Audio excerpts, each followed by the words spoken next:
Hello, this is Tamara Evans, Digital Services Librarian at the Kings County Library. In this tutorial, I'm going to open a database article through the Gale Academic One-File database and show you the tools that are available.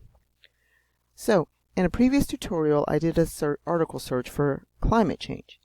So now I'm going to click on the article and then go more in depth about the tools that are available.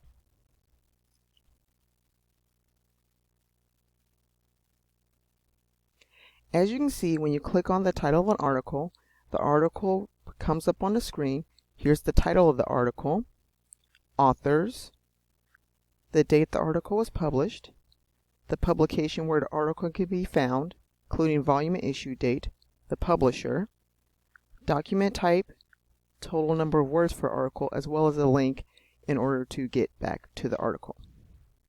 Features available for each article are translation tools, the ability to decrease and increase font size, the ability to have the article read to you. Then on the right side of the menu here are options to save an article to your Google Drive, save to Microsoft OneDrive, email the article to yourself, download it to the computer, or print the article out. Top options are citing, sending to, download, print, get link. You can get a link or a permanent link, or you can also do highlights within the article as well. In reference to the link, you want to make sure that if you're doing a class assignment and your teacher is wanting a link to the article, you click the Get Link button right there, and then copy and paste this link into your paper. You want to make sure you copy the link here and not the one in the address bar, because the address bar link will not direct the teacher to the correct article. So I'm going to exit out of that.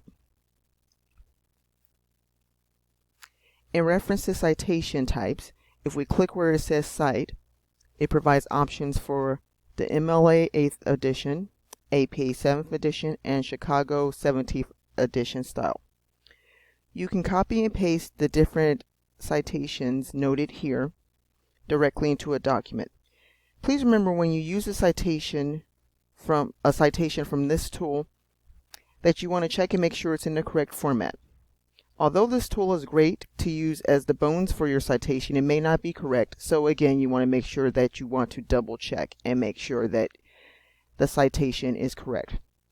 Also note that you can export any of these citations using any of the following options listed here. And then lastly, what I want to show in this tutorial is here to the right. For each article, it also provides options for similar articles to the one that you have shown here, as well as related subjects, which are shown underneath the related articles. This concludes the tutorial for article tools available in Gale databases. Thank you for watching this tutorial. Please subscribe to our YouTube channel as well as visit our Facebook channel for future instructional videos such as this one. Thank you and have a good day.